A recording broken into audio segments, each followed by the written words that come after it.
ge breast to be. Wa ge breast to be big. E lokosuma na hin lokosuma. Eze yo no na you balaka ya yin no me man na ya ki e. Salo boy wa wonu agbon wu balaka ya yin. We no you no to e mi no wa so no me we je go no ya tie bo no wa tie dede. Owo balaka ya yin e wo sa si balaka. Oni e breast to mama. No kinara nu ya agun egun e no kine baby aye. Nara no ya agun egun. Oma no me pe go go. Wa fian we no ge wa mi. A baby boy, no baby boy. Enoge is a baby boy. Enoge no rie ba e.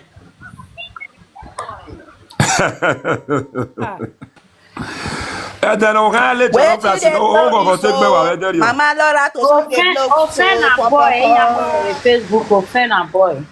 Eden mo fi mo offend. Eden o kan le jọ place o go te gbe wa we there. Wa ma be go wo e wo na ye na o ball e bo ye neni ze. Salo boy ga me picture me ke me ri mu fi. Na wa se no gebe aye o. Wa se no gebe aye wa gbogbo bara do a bara wala o. O wa ba wo. Offend boy no. Eno geni ebe ba na bata. You know the doctor uye Laura. What did they blow we so pom. No ge wa ku nya emi saga. E wo se na mi egbe ibale no ge ni. E no ge wa mi we wa re live video gun yen gun a. E mi gbe few seconds o wa go le 2 seconds o wa ro le mu ya ki ore. Oh yeah, they balo egbe. No was start where you agi ge se be social media. We me me no ta. Obi a sha wo. Egbe balo e ya wa mi we wa gun yen gun ni wa le are live video ya ru. Egbe balo egbe. Wa bege picture le from Victor Muladia no de nije na ya won yo be ke no na gbashawo na ya muje. Obi ashawo, obi prostitute. Oti je no mo no gelawe bota na we Zaria je no gina ozo. E Zaria je no gina ozo. Okay, we mami obi e wo ka ti ashawo wa ma re wa wo ka ti ashawo. Wo ka ti ashawo that one na confirm ben. Oti no gina Internet ye ni a internet ni a we popo ye ka we o we won ze wu pa ye ro do kire. Owo bi yan we popo ye ke ye ihun wo re. Obi ashawo na be ri ashawo. O wa jogwa na. O wa jogwa o. Obi ashawo ri ashawo wa jogwa na. I go laugh for you. Oh, si Eros Richard ma iviera ma accepte yan we ri yan bo. Tap your screen people. Ni on your yan collect wo ama collect we. No my na we don fight as my debut. Boya wa we je we. We ma say na debut ya gbe. Eri freedom fighter debut. Oh man, the latest so that wa wuje. Na wa. The latest so that what you wa wuje, what you wa sale ke joy.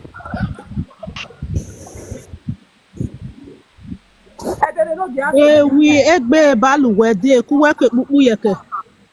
Ave gbo ya no ye na boele ni ega na ya true with we for ega ni udo ye na nyana ton. Nyana ton na mu fo awada. Ye wa ye o sasi ya mi view no sasa gogo ye we to gbina ni ono na no ye. Eto no na wa o wa regbedin dodo na make industry eto na no no sasi we a disgrace last aso wa. A disgrace sasi momo. Because o no sasi ta me we ma de e want anoni ya.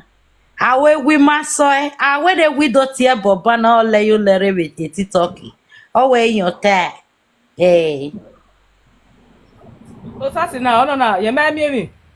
We ma de mi. Ona ne boro post. No wa wunu nyama be na huwe na. Wa mi be store we no to we. O no ti boro na huwo sa me se. O no ti boro o ewujo mojo God forbid. Uni go mo the store again na no do wait o. Wa mo na the saga eh. Since again na we gwale saga me wa de bed polo. Me wa nye Nye me store. We am store. E kanona ya pipe guest the ba we we Mr. Kanona wa shawo. Ye na salon hu wo to ba ni. Iya when you la pa na. Iya when you la pa da wa be ture na. Ya wa go ba na. Baby T, eyonya store baby T. Iye ya win na ya de ba win na eyonya store eyonya. Iye na wa ta be no the way customer store. Dama no store. E store no ka win na kwe. E store no ka win na kwe e store. E store. Oh, na we here store ye customer voice store. E store. E customer you call the shot for customer head. When not prove no way video no post anybody near the away Tony ana beg Oh, so it's not guest store. Na my ex-friend that they tell you, oh, me gonna yam store. Oh, man, here okay me do. Ego white here, so I'm a resident. I'm a resident in Torino. Oh, yeah, I'm a resident. Oh, one of you see go wa. Oh, so see store because I never come to talk. Miss Godi. Man, When ware manana, ni mata ma weruda we mana SG aka meji. Ara de gbe mu Mhiiz han.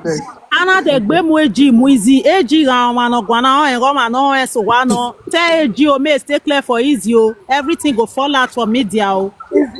say I'm mad tell you, man. Oblige, Otemo here. Una be my family. I know una when they fight for me ever since. AG not be my boyfriend, not be my ex.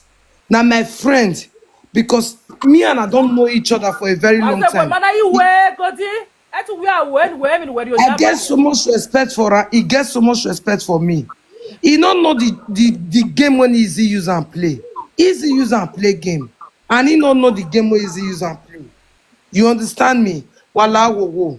Mona pardon. He not go come at again. May you tell her na may not happen again. If I tell you say me and I know they talk, I like him as in like brother, like my upper brother. I like him with to say no marry from time.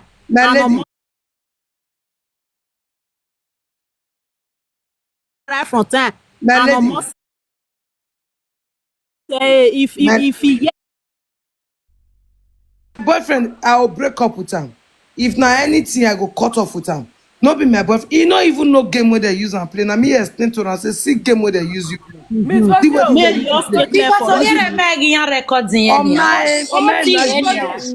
oh man, I want to say get show. You want to do show? Let me can go there. Because I will go agree. We want no water. I agree. Oh, we are having me a boy. We want my way roba. Oh, say me no. No matter you have said in the picture again. I know we are me wabi hotel. But again, yeah, gele me any general hotel. It's just show already Napoli or 7 of all time we even show in Napoli. Joe, your bouquet hotel in my affair no garage. All the people when he invite come with the hotel together. Why she not post the picture? Why me picture of Europe? video was work man of the world where na so you with gather do 3 song with AG Silimi. Okay, make if she gets her, if she figure record my mama post her, insult my mother, how come she still keep the video? If she get video of me and that guy say we do something, why she go insult my mother? Why she go post everything? Post me and my record. You were there Europe, and Europe where we go with 3 songs. A black boy for that man. Voice message when me and my friend they talk. Why she never post that one? Because of the boy she fight me. How come she still they keep that one? She really get them if not true. No, not think I want it. And we know the problem again. Not a one love the boy. Or one love the man love. Oh, man, the boy any man love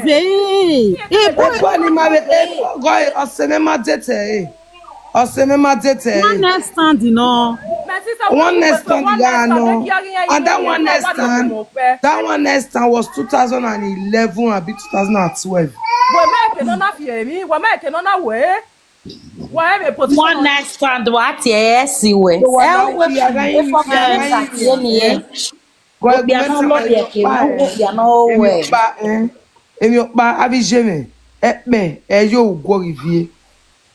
Iye go wrong or we know ni your mind. Man on social media no give me affair. You know why I see the beg for AG? He never wrong me. If he wrong me, na me go come out. And maybe I not go even come out. I go tell her say you fuck up. And I tell her say you fuck up. He don't know. So I beg. Mona Lisa he go down with susu. E papa Down. Obie kokobiri no do akemo yede. Now mama understand. I say no na again already That now. platform when you go, they use them. If you see and say they use them, it no get go up, it no get no carry, we not go, no ya praise it. So, na me no my Bobo friend. ni here amo ame no ma ohin baba. Oma ohin papa. Easy ni ya wizi mere. Ije mweko. Obie kokobiri obio I beg. Mona Lisa Na one next time eje ziya mweko. Izi ma kokobiri omo eko nije. E pedi mo fika vetane vere ni. E kokobiri omo eko nije je ya bio e. Hey, E bado akleme enera no bie ije no wa yin. Berizi ni re. Oma sopo na agbo egwa na do wuji ma bo wa so ni oni egwo ni gwa. O sa no gwa ka le. Okay, why say ni ina unya. Oh, what's up, my people? Yeah, boy, the king of social media. Where are YouTube? Yeah, share video. Get with ya. Let the saga begin. God go bless you, man. Explaining my mom was the vagina will not beat. La we vagina me mo Vicky. Vagina me Vicky. Batista, oh, what in major 3-room bedroom? No, mother, Samia, or mock me, I'm a BM. He may view, I want you more. He want you if you are a bedroom, if we go bedroom. Yeah, when you are we bedroom, we joke more, we very beg any kindness. Mentality.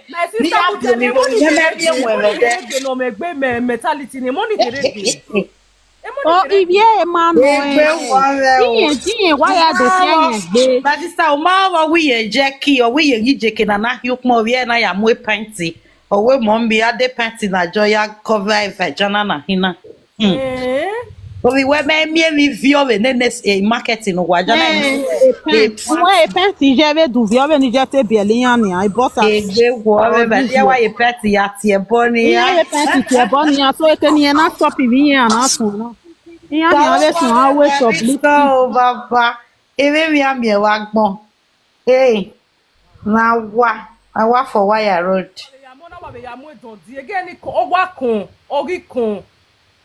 Ọ̀kan gbé ìwé dẹ́tẹ̀ wo bọ̀ ana bio especially the ate ano Just lucky nazi. Eh yari ABCD for my afoko le me understand the bros lucky nazi na.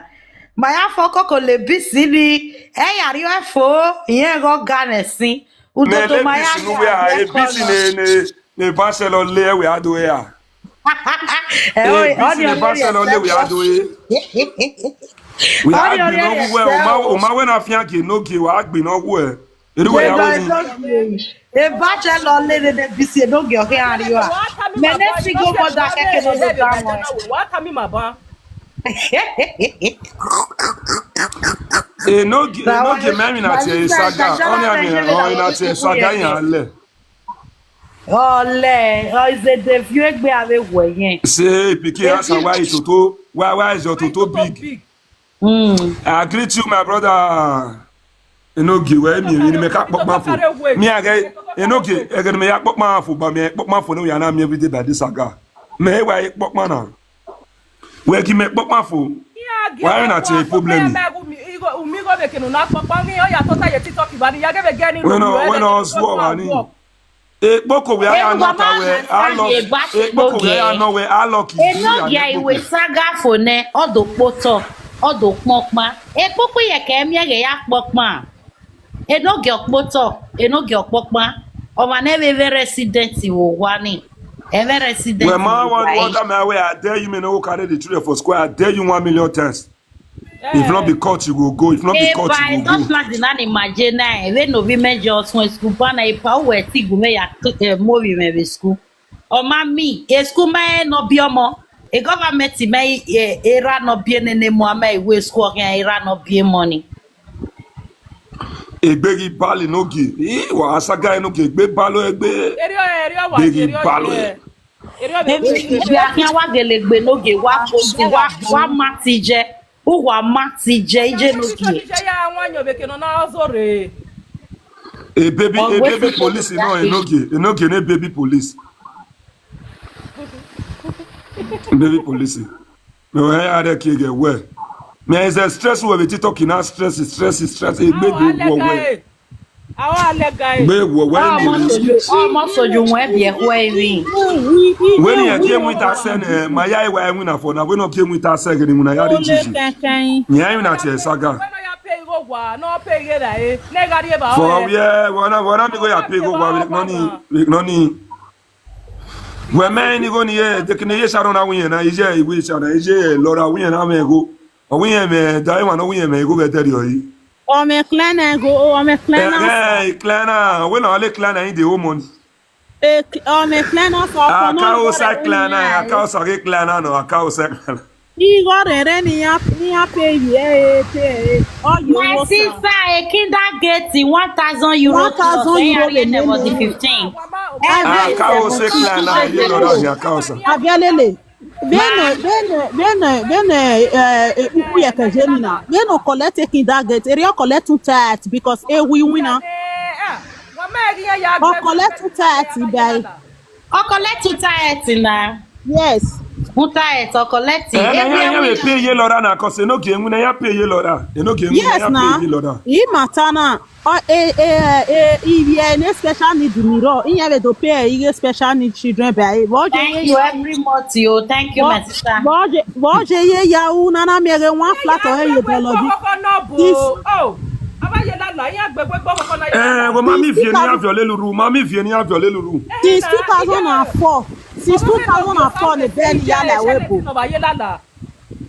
Luckiness. Since 2004 again ya la webo epupu ye kere webo 2004. Nyo kare ke 2004. Yes, epupu ye kere webo.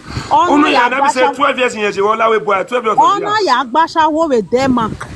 Ona ya gbasha wo we Norway. Ona ya gbasha wo we Oje Benjo. My sister, Oma meke mi amomu ke vani re. Di mo fi osan ke mi amela we platinum. Both lady ni hama we wa gata wa ti allegedly order fún o ta ewe ogbasawo lele ya ne. Onye to binye we you nu ye te. E ga na le sharo. Mate ya fo ye ma ham we ye ga wa be bia baneze. Order fún ya fo. Dame o mama. Oh, egane lecture on other who we make any ever magba zolele or we anje Denmark you know you know kele or we anje no way eri anje ba se tiebo now check public or waiting agbasha wo lele ya nyewe you know or we yen ga nye po fo ona do agie po we no ya nye po That the power for my people. What you can le po. Problem you know.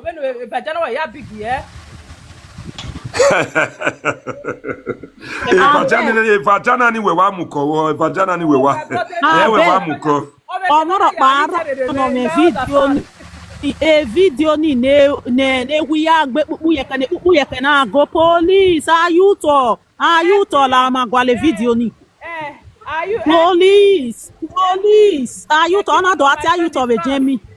They kill one of my friends in France. They kill one of my friends in France. Oh wow, man. They kill one of my friends in France. Police. Police now walk around this. I don't need them anymore. They kill one of my friends in France. They kill one of my friends in France. Yeah, they kill one of my friends in France. That's how they kill one of my friends in France. Wait till Nigeria boy one bossing about France now. Be with it. Wale le record saga shai me muwa. Wale le record saga. Video ni. Ime aya re de du me were le ni ano e do me video ni ma wa gwa le video ni police ayuto o bori de ne yen e ga so ayuto luckiness o ma no re jemi yen na so ayuto ri tali be jemi we mi ri help e no ge igbo bene oh wetin yan te police ni o yan te police ni yan te police here police we was sunu e no ge we 28 times or 8 police ni 28 e no ge we 28 times e pupu ye ke no je e ge 8 police ni oji kan ho oyere ba o ma no du kan ho rie o ni o ma no gbegbe Who are the supermarket? They call her here. Who are Adu kon he ha. Who ya vie ha, who we packet. Who we carton he. Who ya care? Who no I care? Who we carton he. Who I care? Oje call her. Who no I wa care? Oji mi ugan kwe urere wofen. Oh. Beni winye waye labalaba ni a wa vie ero lore tin ni a ora vi sin ya kwadian vi sin ya kwadian o ewon ere ya o wa re tin ni ya. Emma, who fi ogbeje my sister? Enogi odo sun wu o Mama no wa ti le so bi ona tun aje bossas ona jopa ona jeva ona je ya ona je ne ona je 5 bossas ona jo ladian. Allegedly yan wo bi Enoki ni we ti mo fi ogbe ni yo e o ye no ti oni e mata no allegedly o. Oh we yan we ti mo fi ogbe ni yo bi Enoki no ti oni. di mo fi la dey explain e won yan hin ateri ebe ni ne no bi o han. O we yan ri do go unyi mi je yen na we yan ri mo bobo o we yan na do introduce yan no ma o we do ni ye gbon ni yan o do ni ma ri gbon ni yan o yen ma e bo yen na introduce yan no ma. So ekuku ye keri la dia ekuku ye ke we adu na commission yen jo yan na ri ni eri orita. Yan we tabi me ban we di mo fe we mukun na no ya gbe fashion e wa ta no. No na di mo fi okio infection. Di mo fi okio infection that one na sure. Mi yen ya mu fashion de abi o yu yen ya po lo. O we mi na yen na ya mu ebenjo. Ebenjo no na mu da ye po ebenjo. Red light mi e bo na ebenjo red light. De nye hi mu na nye mai. Owe edimofigiri hu yo ne o wi aye operate o ebenjo o. O wi aye operate yen owo wa mi ni amula dan wu yin. Ogbegbe ame konton no wala hu ore for 21 years yo. Maybe a Conda Africa shop ni yen lo na 100 dinari packet ni. My brother, when you a dey Conda we come see. No ri wa lo condom for 21 years. Ọmọ ẹsẹ̀ na mi condom aya o yi o fi gbe condom ni ma o fi gbe. Ya do fún mi odo ye tigitigi. Wa be o lo mu la jan we ko. We aye we kenye ke return bride price. Wetin ya we kenya bride price ni wetin ya we kenya. Ya wetin ya wa sale ya. O wetin ya. O yan ke return wetin ya we kenya. Oh wa mi bono ya we kia ni yere o. Ai be na hina do mane luckiness. Don't no even. Baby mama no we lesbian and baby mama no me fa no we lesbian. Ya gbon emi nu wa gare Nigeria ma bi. Ejemi na be se we yen wa la lo ejemi. All in the name of whatever bone where do azu. Okay, we mami no ya so e platform yo de we baby father yen gbe yen. E lesbian ni be kina. We got bani awo je platform yen jori. Ya na we baby father egbe. E lesbian ni be kina. It is great me aga this great thing aga. Ya we pupu ye ke te ya la lo, ya we pupu ye ke lesbian te ya no. Ya ta na yes na ya wo ile koku.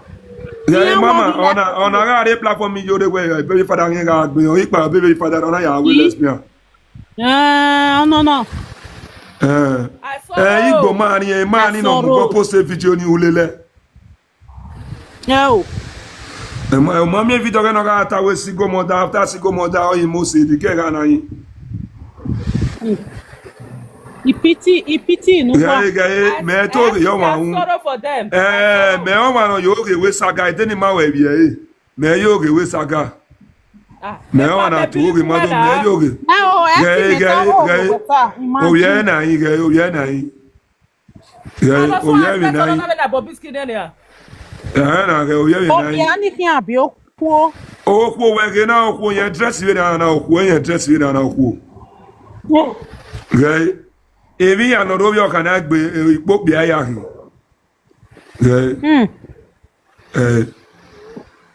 Evi je mi ya ge Facebook me wa mi ni ya kiss e wudo. Iyan go e post e dia. Evi ya re Facebook me. Ge ona o ye wa re 6 years no ma je school lesbian ni nai.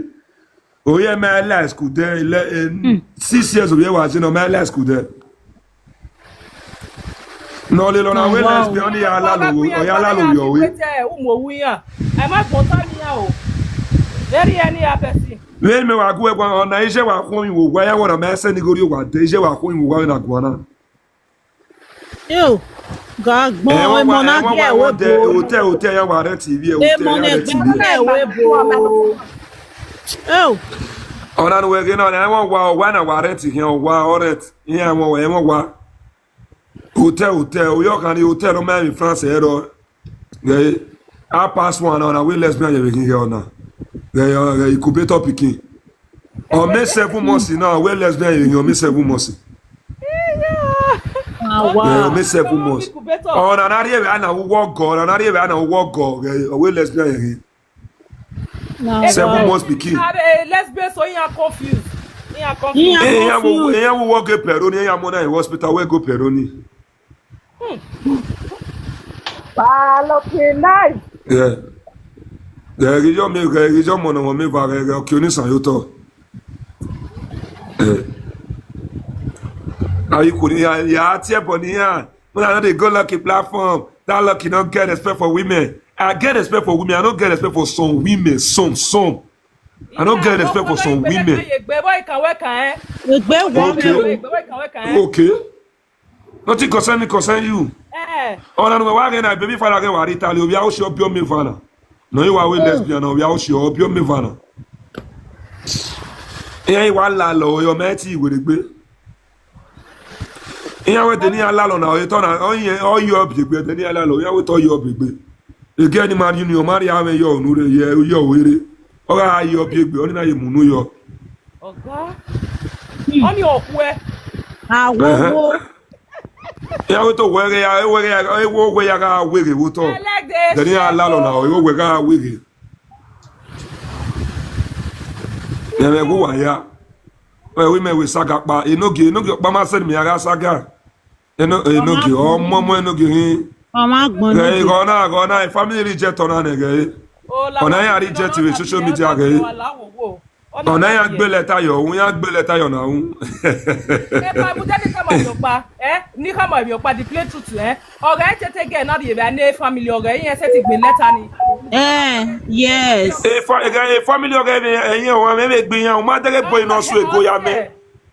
Family oga yin o me gbe yan. Bu jadi brother ni tell me Obama when they see wa bado iwaje na no keku ani na family wa ye respect Okay, family. Okay, no.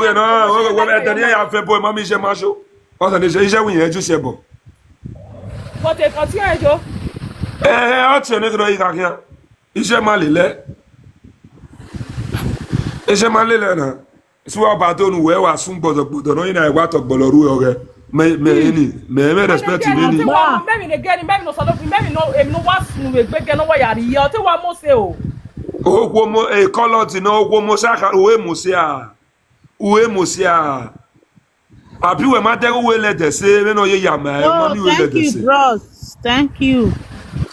We ma mi we le de se.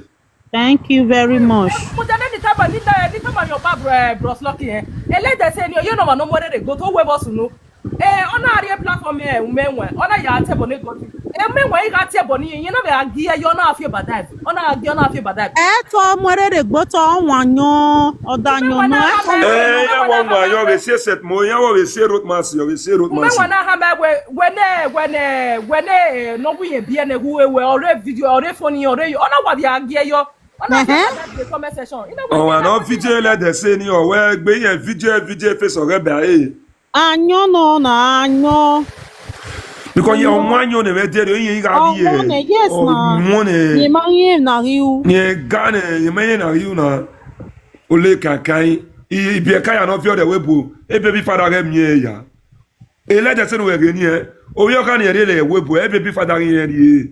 We na ko na. Was it again for straight? O yo kan e go muri e webu oni ma ya usa. E baby father ga ye you go na go na we Spain. Wamane ye no ye le adie e France. O ko nu oga de TikTok o be la da o to ko do agun a. We nu oga guya. Me na be get mana. Wo wa ro to wa ye bi agun a. E oni aka na. Anwa dede gani o. Una mi ebo ni lele we mi na ekwe amu wo ya le.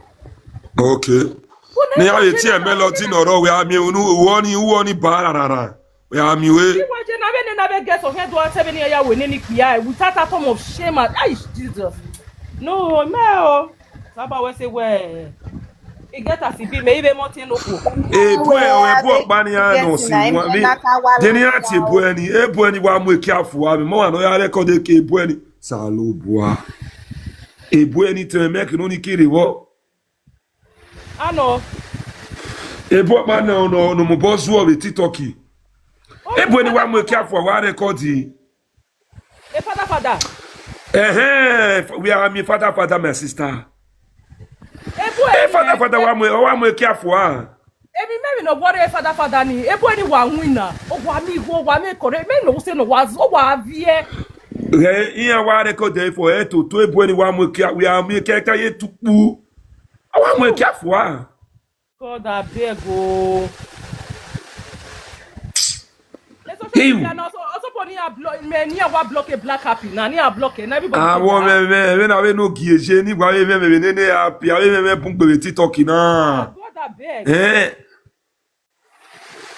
Na itopolo we bato asili no ge aya fieshe ni owi en size dekele no ge na mi bato asili no ya fieshe me na igwa na itopolo we bato asili no ge aya fieshe owi en size mini enoge will remain slave forever enoge will remain slave forever because itopolo we bato asili no ge aya fieshe ni owi en size ahiri ya imi itopolo no de bato asili adiana ayin kele itopolo ya fie bato asifi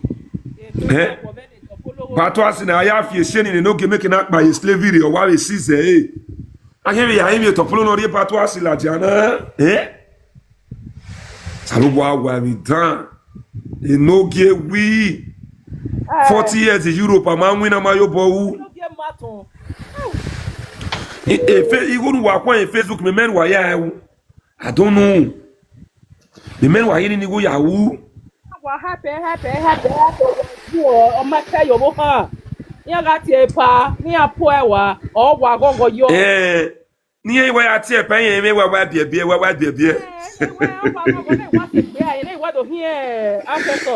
wa we tu no fo a. On a le partner lesbian, on a la lo e Germany gona. On a la lo we. E we Germany we France.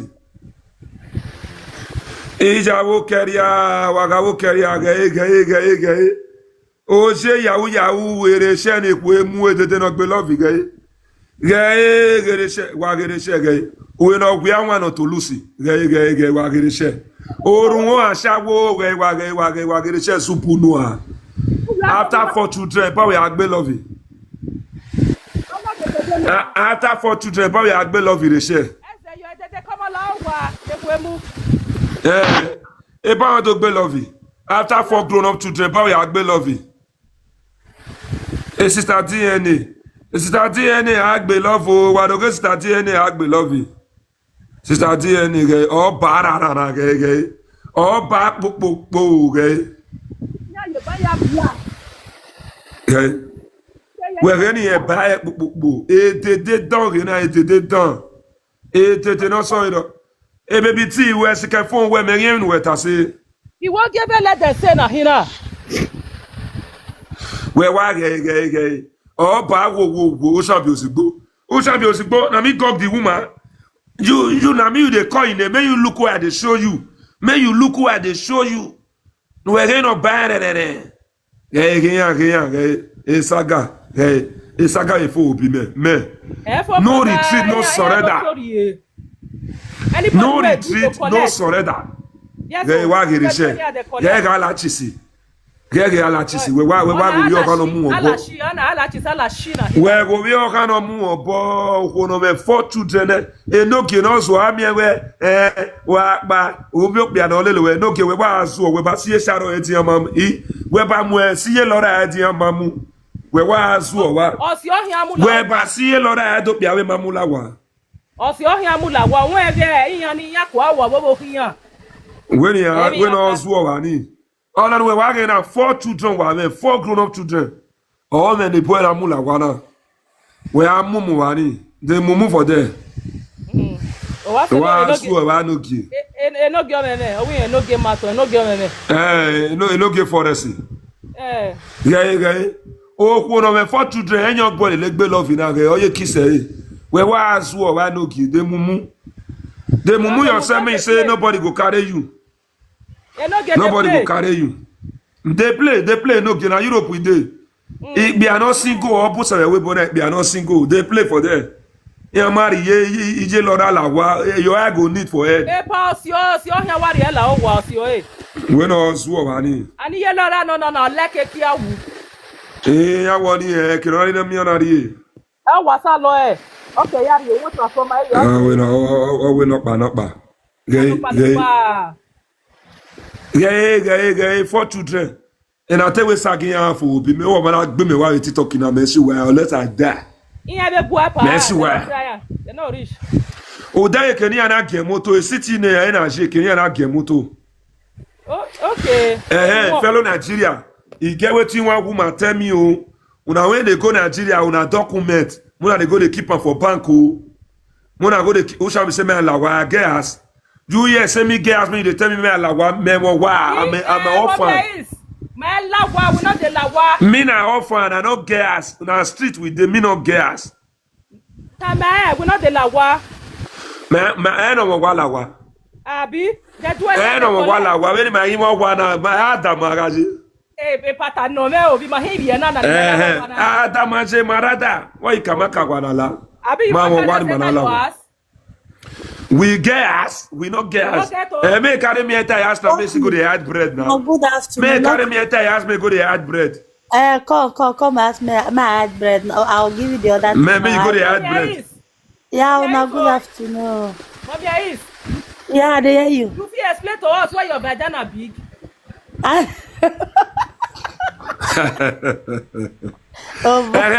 Before when I was taught me, I talk with you, I want to talk. Can you imagine say our sister go Nigeria? Our sister go Nigeria, they not thief in money, now they don't come and they go thief. They be go for our sister for Nigeria. They be go for our sister for Nigeria, fellow Nigeria. If you not go Nigeria, you not document, we not go to put her for bank. Yeah, bag not go to put her document for bag bank. not even save. Bag not save again too. They be one go for our sister for Nigeria, they be one go down. They go thief document. Na set up be that. If you carry your documents come, Set them up, yes. then na set up be that, brother. Yes. Na set up. If you carry Money your documents 2,000 come, euro not there for carry inside the bag, they don't collect na document they collect. For example, na baby father na ri o me go be webo ya re George Nigeria ya do document if you ya gbele document ore e me ke ya de webo. That's so that they do. Yeah, na set up. Now Me I don't tell them, me go they put the document for bank. Now do me one another way for my TV. Even bank say somebody can take your documents. It to say this woman not they work, say they not recognize that for a country when they are people like for bill. They come back to cancel that document. Then they come do another one for the way go take come back. They can't give her that way if you take come back for you go to process the document now. You see, you not make it go make person they work. Yeah, if fuck person up, let the person fuck him up. They not the talk. These are not fuck anybody up. Now family has not be not get anybody fuck up. Na jealousy o. Na jealousy. Now family has to collect document to not be boyfriend that so. Yes, family has so. Ego eri go get family oga yan no to talk here. Baby T, this person get money now. Where you turn who be surprised who be surprised we also. No be jo gwa ona kiyan. Yan wa set up. You never see anything friend. I'm an document of Ghana promise 5,000 euro. 5 million. I'm not larger. There's some people come out and give me 5 million. I'm not larger. No, they're lucky. They want just trying to person. Yes. They want frustrator. You say this guy na your EG. Tell this guy say the money when I eat for as a money may go bring and go tell your EG. See, it don't go almost 1 year they go when I the saga and I not go leave her. As I say na your EG. Tell her say the money when I eat for as a money may go bring her. May go bring the money when I eat for as a money. As a money now with your wife go to rent a limousine to do marriage. Me not go live there for this to talk. Lucky. He say when man you don't soon when he call this where people dey, he go dey talk say, "Madam, call that for one corner." You don't say me. Lady T, you know what this boy talk. You go dey talk am for where people dey say anytime you see Lucky, he go bust the head. You know what? A man when women he a good one. When man women we good thing. Yahoo boy, Jena, they will not do. Ọ̀rẹ́ Kenya na kie moto wo ne Alexis je onuwo. In France, Asa igaza na wa e o kan go collect ni go cause o can have store. Iya ira eso ba o nu nero line bo ri aje. O kan na no me for children na ye ke marry enyo o me store. So account o kan ya collect ni go. Oba ne ni ari ene ni go bo so mana ya report ni na account ni ko. Tene no wa re webo. Okay. Jennifer Collins we do kiunki. Emu wa male guba ya na ya so. I don't understand. I hope say I know say wetin. I don't understand. Go down where go to me now. I hope say I know say wetin. I been want tell you may you come down. She not bring me up. Hope no problem. Where they go? For where? Hey Jennifer Collins, only wazu or warwar Oh God, wa ge ni o ma nu wa be ya ti e. Oh, let me hear transgender ni. That one transgender. Riba. Ọmọ na gbọ́n nihin. Oni ne. Oni. Transgender ni na o bi anok yo ko ni. Wa bo na bi mo no bi na dia. a river. Eme river. Okay, oni transgender ni o bi anok yo ku o enihin. Igi egwa gbon ibe se obedo ya gbon wa. We mami le kaluso. We mami kalusi yẹn gbe. We mami kalusi yẹn gbe kalus. Omi yẹn mare ebo apa na ya mare ebo ero egbe. Enoke we mami no ge kan no ge kan mo enyo dukun. Eno mi na mi e fake account. Enoke we me bring my colleague up. Eno ge ni kon gbe sha. Fake account me na ya rin yẹn. Oyi kan. O we me bring my colleague up. Me okwo ni no na transgender me de no ni. Oni me Lucky. All of una dey set out the way turn of one by one. O wa gbe wa ko ave tete no re we bu no ma pa no ma make no ma je Nigeria. Ave tete no ball forum mi ari power. Ave tete no belly forum mi ari power no wa sun go wa gbon. Ya we Wa gbe o. Avi ku tete no re we bu na ya me ya mo re gboto. All those tete we dey should they no get sense. Na nyonyo get lack of get sense for Europe now. Wage Jennifer Collins no in a transgender. Jennifer Collins name na ex convict. Jennifer Collins no ka je gane. Nerere marigba. No igwa wa mona muria. Jennifer Collins no ti vivije ya ladian. Ona gbeliyan ya be media. Osisi. Iwi me ga go ni no de ye ga ri ekwo ni e. Akpo iwi me mi no de wore ona we video. Wa mi eko e. O yo no me pa soko. Eze yo e. O yo ko no me pa soko. Na eko e sofu ana. O yo no me pa soko. Vena e shepo pa yan be obo pe wi me e aluga lo ro we. Oni wa ri e ki ati e boy nwe na wa re ku to. Enwe ni yen ya ara be no go for the supermarket ni. Uwe enwe ni yen. Na Yesu ozo. Eri e bo ge Yesu ozo. Oni no ge boni ya te no Yesu ozo. Se ni na be ro berio. Yes na. Wa e wa la bi o yo ya bi e gila je we no salo bo agbele mo nu ma bi e. Mo ma be na gbon ni hin. God forbid.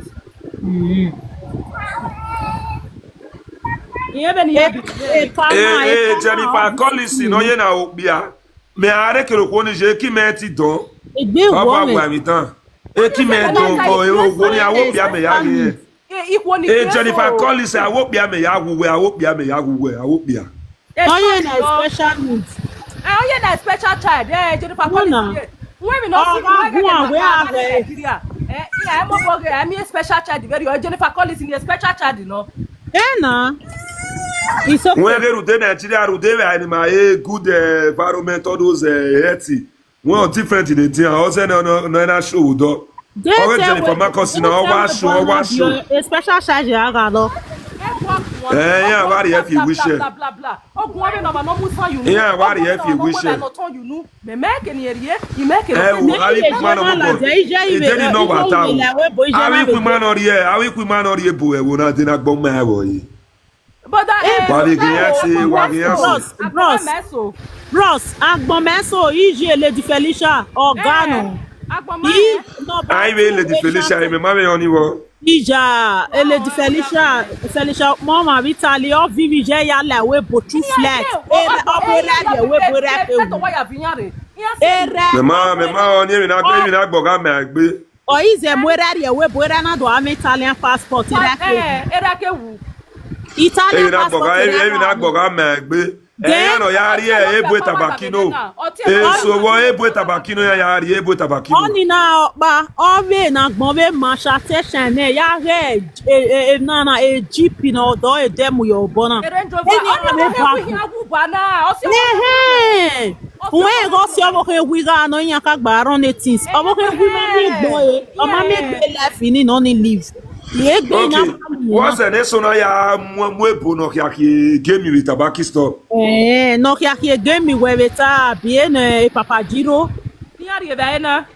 Be Papa. We me o ya. O ti ma pada ni wa ti Glory Kiss yo o wa ri winner yo iwa winner. Glory. Glory Kiss. Oni ge awo ni ge winner yo iwa winner. Danko. Iye PC ri o yellow, iye PC ri o yellow. Danko yan ti ebo no ya mu. I want no matter Ibo. I want no matter. I'm also married 30 years. Okori meje Nigeria de, okori meje Nigeria de. Don't we that delay na imagine. Odo e be bonebo. Why tell on Bonojo a better wow say tell on Ibo better pass by Daki. Oh, Ebon Blacky nego say. Ebon nego say. Ebon a very question ya capital where we counter with supermarket. I sorrow. Awe poni ari no at my papa vero we wa paese. Ayari. Beto paese. Beto paese. Awe poni gbe kan. Yeah, beto paese koyon. Babia, quando paese tuo, babia. Ayari. Oh, Enoge, maybe you all leave me oh. Enoge, as I leave you, so you all leave me for waste. As I did, so I did depressed. As I did, so I did depressed, so I don't get though. You don't know me. My relationship, now me they control. Now my relationship they control me. When we me now, my balance here. Now me they control me. My they control me. Why me? Why not buy? Why do? Wait now, lucky because you they work. Happy? Voice and we na do ye. Voice and we now no get to control. Why we na me? Ego the government anyway. Or we na we have live if you ane. Boy yes, control here. Salobois. Just tell me how you want to complete. Oh, but I think you date me calendar and then on the 15th. Okay, and date mo we no give me a equal ya gwale no ba ya wu. On the 15th that banana we can receive it. Ona we here so ya win ona ya je e wu na be safety shoe safety shirt. Oh no ya dole ni so oh no. Ona iba yo ni ya we content. Oh no. No get no me ya we Jimmy no matter we Jimmy we 2 days. Only setting winner for life. Agbon wa gbe denu wa handicap mene gbe wa ke jamana edenu wa re na yen wa me wina odo ni me no wi eri me yo wa wina me ane won ra be tin me ane won ra be tin ba ya de can you imagine why see finish go there see finish go there if we get me may you see tell people when you work follow say you know where na may you for still rest you will give me the money. Give me the money. If you want me to tell you, say I know where, may you give me the money. Well, then you go to me because you go to me and miss the day. What are you saying? No get no man go work with Simeti. 1 hour 4 we standing. Epa we are here. Nonsense. Oh web na wow. Who when me come on na one. Only Wamudiane, luckiness, gay. E no ge no rile we bo since 2011, eh?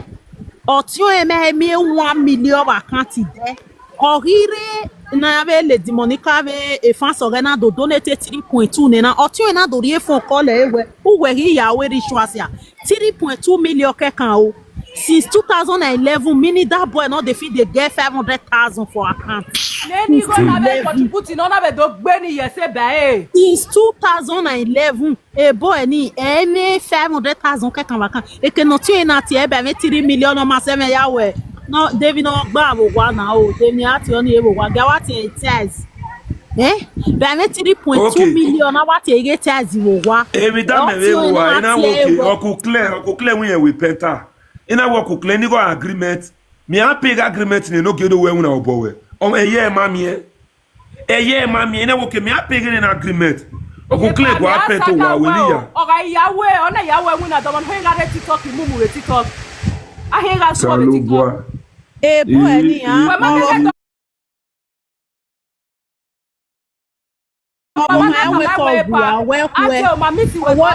Je boss us up for 1 month. Okay, wama no give ya we winner. Wama no ya we winner. Boy, wa winner ba. Mama no ma say tie winner mi go ya we winner. Mama get winner. It's okay. Mama get we bono. Okay, mama get we bono to we winner. O saga magi no do. Ije me o. Wa saga wa esi. Ya iko ruwa gbo. Yes, saga wari yo bo be na wari wa yan ye ma bo wari e ko saga ye ni. Oh, wa une bi. O wari pe saga ye de do bono we nu wa yi. Wari yo bo. Iwi na ni ma wa yo wa una we no wa we e de no yi ga ge yan tan mu yan ya fie ka ro ma ke zo. Wa mu ja o ni me ave do a job yi. Wa we du pe saga yo ma bo a. Okay, no, no, no. I'm a worry. I'm not going to I'm not going to say you're man. No, why I they are been in it. They are no one. Where beggar anywhere was he going? Got ban on Latin with Bay. No, no, get what no, get what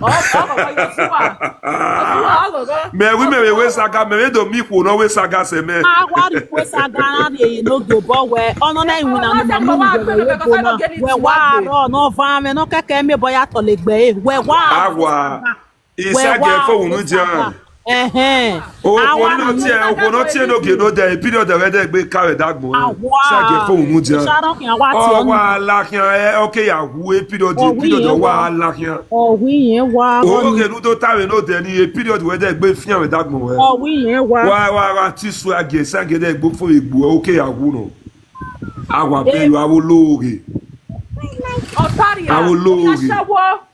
Ezeyo obi ashawo zara esigo moda wati no ge no de esigo moda with that bit to the esigo moda wa ni no ti o fit tell me when my beg no pagire or when na me Ciaro I be your brother I be una wife Ciaro no we go zuo e ma ya no Ciaro oh we be una wife oh we be Ciaro you know how we be Ciaro no was zuo oni ozuo you no ko do time no ge live jo we ni na orila dia onata we geni eje na owe 200 ya pe no gena we 200 na we believe we Ciaro mehi obokunwa we no ge we for we rotation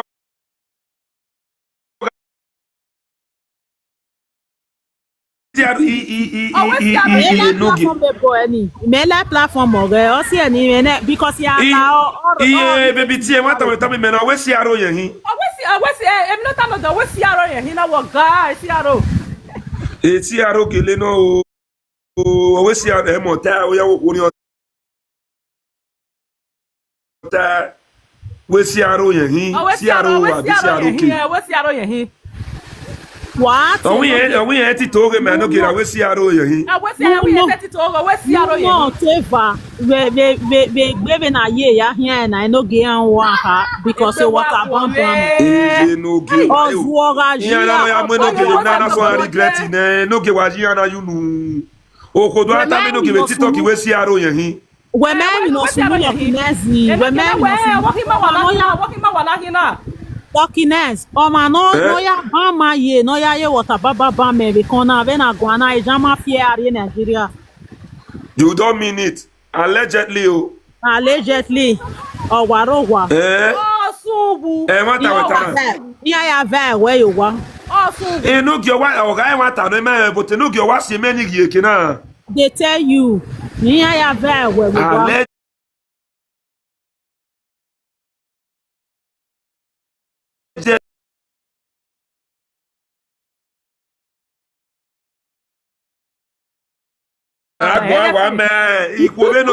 Rotation with Titoki.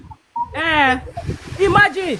O mate so po bende dete emini ade bani we iya be me o so po ni enogie ni o me said no so po no ye because enogie nye me nwa ene wa mu ne no ya bo ya wu o mu anwu Oh mate dede keke ne boy ni are ni confraro pa to because emi wen ita to wen okay o pa iwa la live ti men all the time me we no oni me boy ni pa ni aka mu jouer pourquoi mi aka o ave kin ari ma na o ave kin ari wen re ita to wo je mate de keke ni ari boy ni confrato ni awa me ya we video na ya ta me no ko we na no ko na ta me we di man I le bi na we ino ki wo ko wa guto gbotara be social media wo ko wa guto gbotara be social media very useless o si aroke na no we ta no me o si aroke na be sunu o ko do ata me no ge we na dia si aroke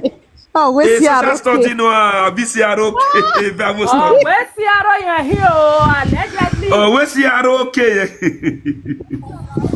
enogie we ko igba wa drag rotation with Titoki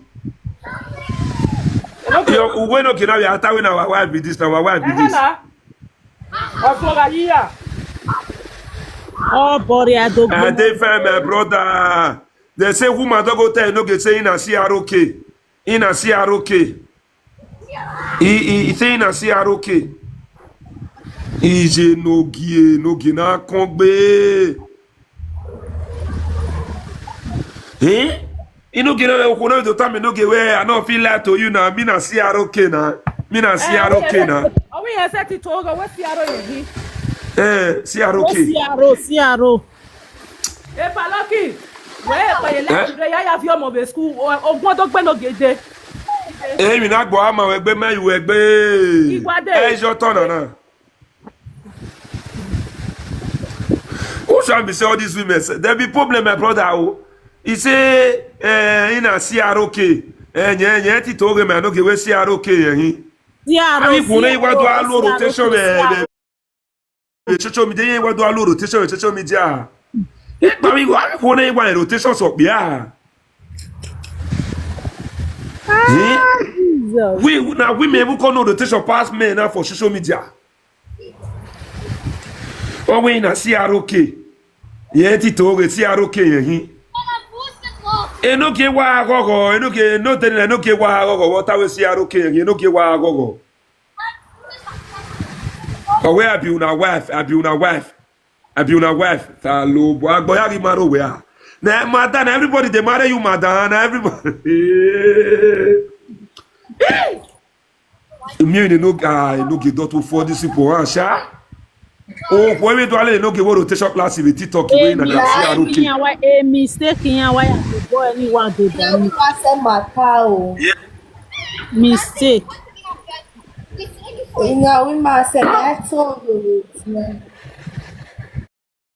iya wa regret na ya ni bu wa regret no ki iya ni bu wa regret no ki o ko we do ata me no ge we ina ona see aroke e platform mo ko pa do gun o do tegbe re ni e 10 years mi ya saga 10 years o do ta mo ke ina e we do na do ategbe re ni ma we ke me na o we there we do tell whether you know me before when you call the tell me say abi una see aroke me ti to ge ma we mi na una see aroke wa ge ku abi ko nu we mi na abi igbina na wo gbina na ya sie na de kosan egboku oni bana we awa gwegwa we you don't know my husband be you don't know my husband be egbi ko ni we ni ya sie me ge oda fian wo wa Oh, well, you don't know my husband be. My husband are so. My husband are so. Those kind of women, and they cause problem come for their husband for us. No, don't have me no get away and say okay now. I mean, now we are at me and we see that. Yeah, do attach to show me now. Where have you not say okay? I have you now wife for me now and say okay. I don't feel like for you. See okay. Who got more? Shape to look. Yeah, bet you bona. Mawe no gyo ba me gbezo me tie boni ani ke no ki bi aga tie bona. Mawe no gbo ba me gbezo. Mawe no gyo ba me gbezo so eya ya mawe no gyo ba me gbezo. E no ge we see okay. Tikbekus.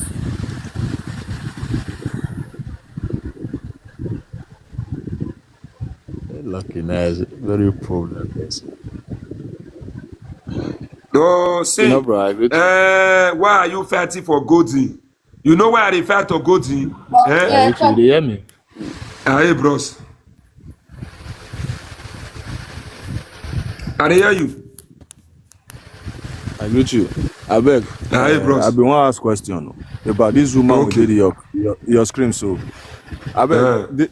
Okay. Our money was there. A woman, young bug benia because it went our lamb. Hey, man, but do I am more to Reno? Or Yahweh, where was the Natal San or Yahweh Chef who give another Natal San or to Reno? When you have a Simo because we are here to Reno, Yamma, but where more were bought, where oh, Yamma, we are here to Reno. We will go San or oh, Gualo San or room, or the Natal San or room. Yeah, what was you a guy, other Natal San or room? We are here to Reno. We are se Torino na venu we take a picture of Marie va wa me no control no. E no give block we na. Egbe iwa ke no gie. Egbe iwa kan yen iwa block egbe ri kiyen. Egbe ri kan yen iwa block e baby aye. E wo ko pa do time no the way na me abi una si aroke o, abi una si aroke o. Abi una si aroke o. You want tell me say Lucky now, you know I love you so much. Why are you fighting for Miss Goldie? May I tell you why they fight on Mrs. Goldie? Because I don't know you, don't know me. I don't know you. Get my WhatsApp number. Me and you never talked before. You know why they fight on Mrs. Goldie? Everybody know you feel they fight only in one may we rest. Now wait till make me the fight on Mrs. Goldie, and I go fight till fight finish. This Mrs. Goldie one I they see, so I don't first saga before. On don't even know. See, men will say, this is Miss Goldie. We don't first saga because of let them say for waiting no one not to put. But today now we call and we don't tell and say your fight, your battle, now our battle. Oh, we my dead be the rota my una magba. Now that they no honest person. We will see content and say what they do so not good. So what if they write me? So many people don't write me say why me they fight for Goldie. I don't know. If you ask me, I don't get answer to give you why they fight for Goldie. So wait till you make me the missing injustice for social media. That's why they fight. I don't know why they fight on Mrs. Goldie. Me don't know as they see and so as they tell me, so me don't know. But I know they fight for no reason. So I will continue fighting until I die. That is me for you. Me I'm women me imu yo to wodo my wife say no give me toto. Women plenty for us I may am move away. You don't know me, me a man of my words. As far as the solo the one fight Goldie, Goldie must see who they support her. Also about Binane Emila name Oruru. So no. My person when did that pay me at me so. I don't know why they fight on Mrs. Goldie. The only answer I'll give you. I don't know why they fight for her. Me just come and they talk my own for social media. I don't know why they fight on her. I see myself in the middle of the fight. Now I continue. Now so it be. So me and Goldie will your day. Whatever. See how no. Sagana. We here. Sagana for compensate mama for phone. Insulting mama. Now when I say me finish. Now when I say me, I pray me the saga finish. They say your mama no good. Which person mama they say no good? Which person their mama they say no good? Now me they talk to Abi, they talk to another person. Anybody may want to cause mama, you already waste your time. Now me you they talk to Abi, you they talk to. Bros Lucky. Good evening. May I first mute you first. I greet you, my brother. Bros Lucky, I greet you. Hey, Baba.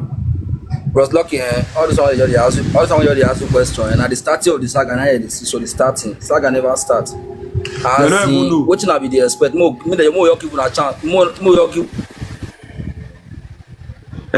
More you give the chance. May the fire go to. Not be only you don't write me. Many people they ask me say what are the fire turn for? I don't know why. What he go they do? What he go do not do? Now just they put up for everybody. I not worry. Now go learn for this media.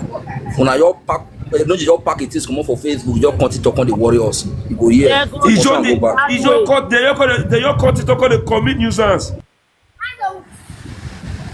Call it commit nuisance on TikTok.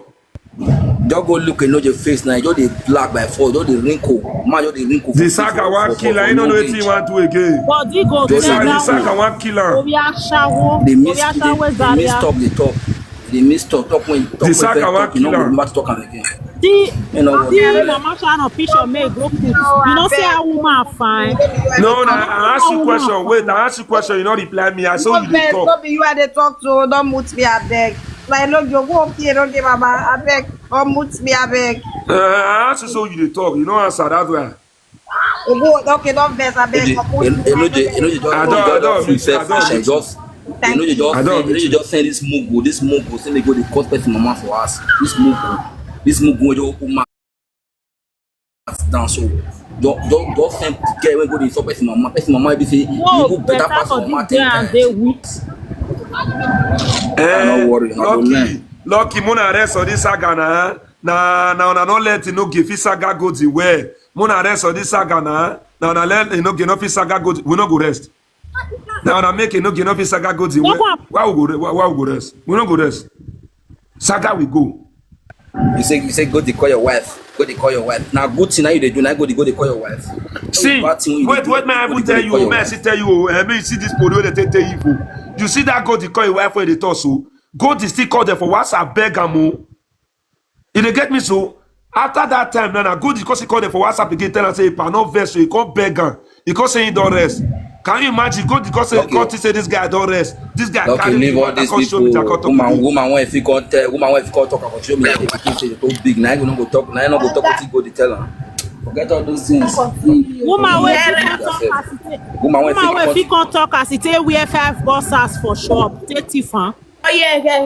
As it take Tiff. Woman, when open mouth, they tell your husband. Woman, when open mouth, they tell your husband say, you know, they give Mugu documents. Say they know they give Mugu lazy man document. They know they let no document for lazy man. Say now they give lazy man document. Your wife will they tell you that word. You see, there are people they chop for that house. Not even Mugu. Can you imagine?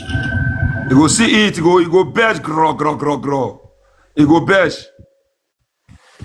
Come see why Bado. See why Bado see what I do, you go see second posting. Now, maybe you just wake up. You know, you just wake up tomorrow. Now, me no carry picking go school. Maybe you learn. See what I do, you go see part 2 again. People will see go see what I do. You just talk about me. See what I do. See what I do. Now my past life, now you go be your boyfriend, your present boyfriend. Now my past life, now you go they live now. See what I do. No worry, I go repost again. Don't see what look at again. Now they come for you. No worry, you are MK. Emike will be like fish. Emike will be like bunker fish. Or say they do saga. Where Emike? All those 2 euro market up. Emike, you want me go post your own for Facebook? Emike, your own still there with me, oh. Emike, your own still there with me. Wait for the wear pampers or children, oh. Emike, wait for the wear pampers or children. Your picky parents still there with me, oh. Let me go post, huh? Hey, Emike, may I go post, huh? That Emike never say anything. Go enter part 2 depression. Now many measures you know what you talking now. Now depression me I want put now. I say now the same thing all of the day. So that what we talk. Me must make sure say I rob you for Korota. I'll follow you. Not be say sugar. Who be that one? Yeah, me say I draw you for. Who be that one? Who be that? This is why if you just see a day in midst of Tompolo. This is why I do now. If you just see me in the midst of Tompolo, because all of them are the same thing. All of them are the same thing. Enjoy all of them.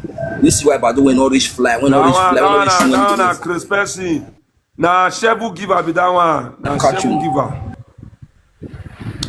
Emike, Toto when you call the poop papas, he's still there with me. Ocean for year. Since when you talk, Toto when you call the poop papas, he's still there with me for year. Emike. Since when you see why bad, since when you talk about Qatar, you never go find the solution. Na me you want to talk to. You don't get respect. To talk to California, you carry Qatar. You don't get fear. To even amend them. He dey my phone and Mike you want to talk. You never get your time first.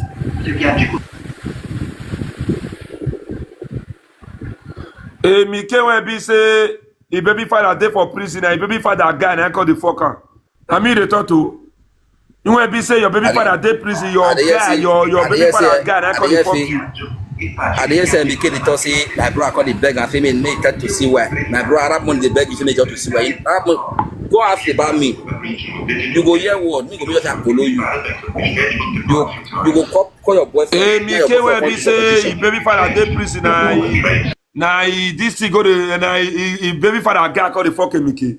See who they talk, see who they talk. See who they talk, see the way me swam Mickey can't talk to for Euro. See small shall get see life. Just they smoke hashish. Hashish just finish on Germany because of a Mickey. Hashish he phone with Germany with them Mickey. Hashish just finish on Germany because of a Mickey when they chop hashish. They smoke hashish. See a Mickey, see a Mickey life. Seriously, there's some boys when carry them. Boys when they carry them to 50 cents. I mean they blame now. All this can't cross my dome. No, me see why Bado say he get manager. See why Bado say he get manager. Wait till the manager. See why Bado say he get management. Wait till the manage. I want to know wait till the manage. Yeah, this side train. Maybe for rich, I have to mute myself. See why Bado say he get management. Wait till the manage. Wait till the manage. What manage? Wait till the manage. Wait till the manage. He say he get management. Wait till the manage. What manage? Wait till the manage. I want to know. Wait till your management, the manage your body. Say you go to open toto for club, like the manage you put. Say you go to dance for club, like the manage you they put. See what I do. Very soon, Asha will come to the game manager. See your video when they put your time they leak your toto for France. Toto when see, I know that boy when they leak your toto for France. That boy is going to stick correct. We are where Who poster? Now this my sister dreadful love. Now they show on yours now. Whatever they leak up on your that's no. So far, he went for the leak. See what I do to. For you know, he face show. All those that's people. FBI, he face show. I ordered the video. I'll send it for you for WhatsApp. No, I saw that he face show. Me never really look. I want to say me dey work in an airport. Me take the year, but people call the shot say to with it, and they call the job to shot. They say na front for happen. I need that Toto. That Toto will not get the seat. I need that. Na no get godota. Na no get godota. I be na no get godota. No get why say na Morocco Toto. That's where Bado get. Say na Morocco Toto. Now you get no get we. See this one say they talk to me. Why does my sister not get hair for front? Why you not get front hair, this girl? Why this girl not get front hair? Ah God. If they talk say woke san oje, this one not true. If they talk say woke san oje, this one not true. Never, this one not true the oje. Never. I don't know why. All this one will come for my old town. My old town. All this one will come outside. I know you just know. Say I just know tired. Me after they ask my bro Arab money say where you for come up for that time. Me I never really know. If they talk say Saoje, all this one not true. If they talk say Saoje, all this one not true. You see Mike, see he buy it. Now woman see they get buy it. Now woman they get buy it. Why Mike get buy it? Why Mike get buy it, fellow Nigeria? Muna, why Mike get buy it?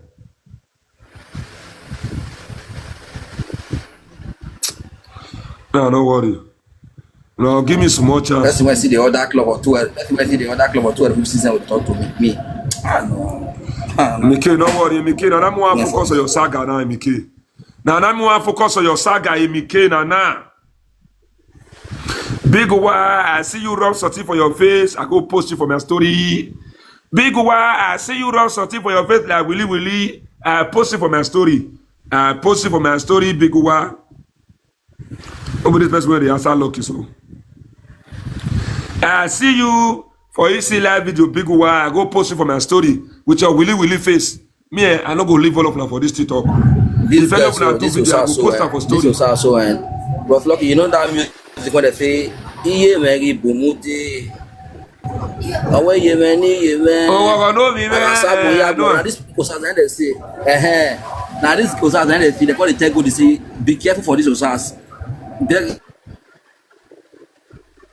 don't know what the friends they do. Friends, go to stay away from friends. Let's not do Euro. Now my friends they Euro. Me no know where one they run they go. Why if me need you, feel wrong.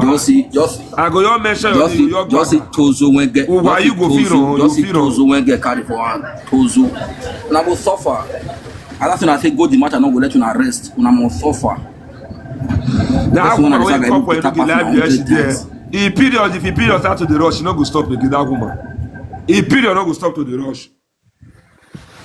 Wa fin wo e no ge we mi e no ge you don see wahala e no ge balaba you go see balaba you go get you wo balaba you go see why the fight of good una see me for ring the fight no be my mouth tell the fight una see me for ring the fight na my mouth tell the fight I no the fight that mama Sharon picture wey no get mat no see her person mama am fine. May no get posting your mama picture. May we see am. May no get bring you. Yama post this here na. Yama post this here. When picture get it. You go ask Mama Sharon no dey do social media. I know they see all those pictures. When they send their mama. Mama Sharon no dey do social media. I know they see that. I know they see all those things. Hey, no get awa so you to their mama money last. All this suffer people, all this suffer people for you. All this one where they start about chair. From morning till night. See, before you go post person mama, you know say mama dey okay. May you show us mama. If mama dey okay, no problem. You go show us mama, mo say mama. Like mama go to not be small because to give person share man for inside market, not be day job. You get the hungry. To give person share man for inside market, not be day job. This so called no David, you're the hungry, you're the person want to donate money, but you're the opportunity to donate money, collect you for inside, give the person more thing. Now the people now they rush all those kind of things. You know, they say they want just they say I need go Nigeria, go you donate money, collect you, not be hungry man you be. Now me want go they think about person money. Before they come man go to Israel key, you say na 5 naira. Before they come person Israel key, you say na joke. Before they come person Israel key, we wa azu wani. They mumu. People where they cut video for you, tell them make they go cut that video. Ne perde mo fi ya arrest Jenoge. E video ni wa na de reface Jenoge no na momo we. When you go we fiere. I know see Topolo ma post on in Topolo post oro go Topolo. We no see Jenoge mama, ye no go ma bona ije sharo. Okay, Jenoge kukuere oni a come no ge afofo e bleaching akpewa. Looking at them, when this guy, when this no the saga go this is then. Me no want talk, you know why me no want talk. Now so you go rest, you know. You the saga one person for many months. What is she owe you? She owe you money. You target business. I be you they like and not agree for you. Nah depression. They say you be 28 years. Your wife just talk. This guy say, "Women want to talk and everything with 28 years." Your wife say talk with her mouth. Women want to talk and you 28 years. Okay, na 28 years. In younger sister way no really reach 30 years. In younger sister way no get senior na 24 years. In younger sister way no get senior na 24 going to 25. Go to be send me the picture, but me post it on go to they to we alla go to go mo yo. Me post your man go to you understand. They to we anyo do go to go mo yo ni adere won go to. Me I no be post person for you not to the push chair. Maybe if you post my man, I fit call the post to you. We think you do go mo yo, me problem you worry. If your wife post your man chair when they push, na be na occupation, you push and give your wife saga small, you come go push and give you your saga small. No be the no keep mama be this one so. Mama phone here na. My phone here. Understand? Me I know if he post my mama, me I call post the mama. And so me tell you do my sorting. Person when I get mother, only saga on that person mother. If you value your mother, you not talk to another person mother anyhow. Before you go saga person mama, you go first make your mama do okay first. That kind of person, if you answer when Mama Mama chop Sharon money do reach, Mama no go remember. when Nije Sharon where he asked me what Mama Sharon do now when he go the Only master man, woman. This was Sharon, Sharon. This was Sharon. This was Sharon. Because they call you really remote. You may go the court, man. Go the court, man. Go the court, man. You don't get respect. I don't put you. At all. Ijwe. Umada ye Sharon muyo. Uda kwoni mose. Ije told me. Muje agbe bevari ni je me kyoka. Ijeme is a share lady in a share man in a kyoka. Ideni mujwe yo. Ijeme udaga the police je ma arrest je ma imi jeme. Ama beli jeme. Mo wi aya gbe bo eni ba me mi no ijwe. Ijwe.